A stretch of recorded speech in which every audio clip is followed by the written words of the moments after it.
Harry Potter Champions released right now, and it's not really looking hot as of now. When we are looking at the player base, we have almost 1200 players as of now, and it had its peak at 6,000 players 5 days ago when it's released. These are Steam numbers. The game also, to be fair, released on PlayStation 5 and PlayStation Plus and on the Xbox, but it's not included in any subscription service. But it has a Harry Potter branding, and it has 1,000 players. Because I don't know why WB thought this is going to be like a big, hot game, when Quidditch is not really that of an appealing sport in this fictional universe.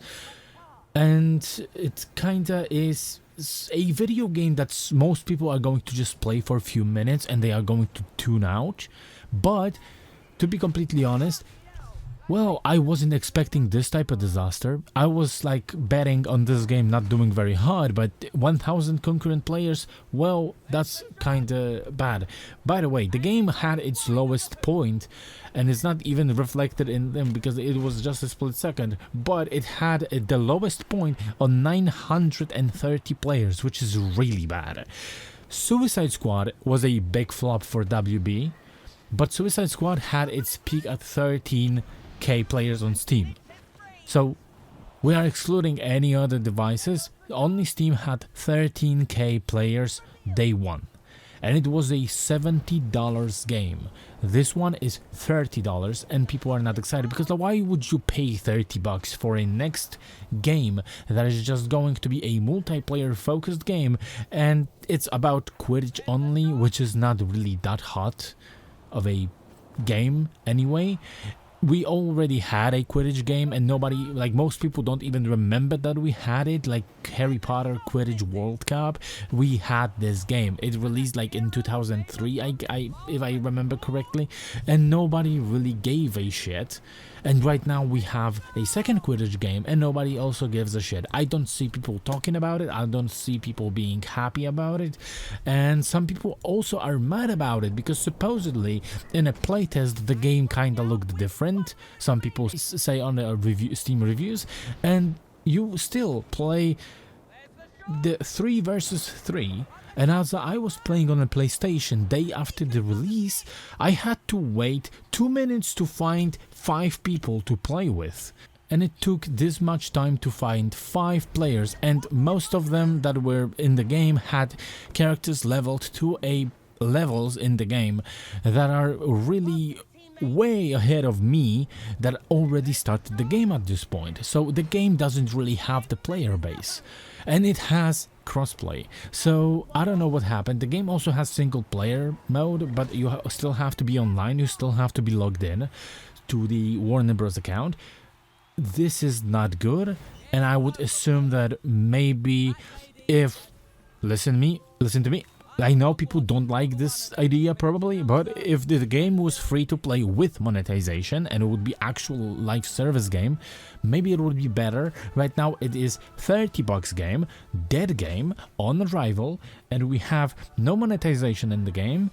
Everything is earnable, but I think this game looks like it was supposed to have monetization, but someone actually tore it out, and to be completely honest, nobody is excited. Quidditch is not that hot. I don't know why WB thought, hey, let's not include Quidditch into the Hogwarts Legacy. We are going to make a separate game.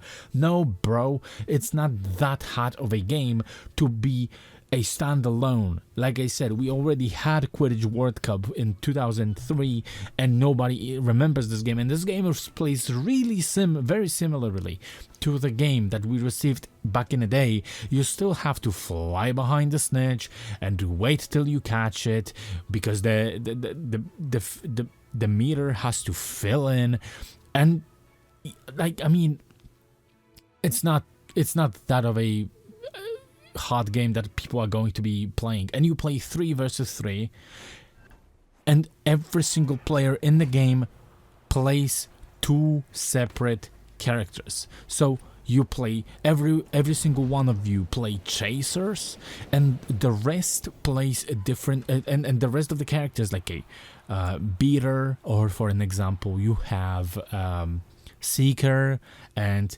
Keeper, you will be forced to leave Chaser to play by themselves as a bot in the game and go to protect the goal or catch the snitch, or maybe use a beater to help your friend score the goal. Why wouldn't you just do 6 versus 6? This is a terrible idea. People don't like playing. Like, you have to leave one position to play the other position, and the other position acts like they don't know what the hell is happening because the bots in the game are really, really bad. So I don't know, like, I only see this game losing players, and it's not going to be doing hot, but time will tell. I mean, it's not going to probably get better. Maybe if they lower the price, maybe some people are going to jump in, but as of now, it's really not good. It's really not good. 1,000 players for a Harry Potter game, it's really bad.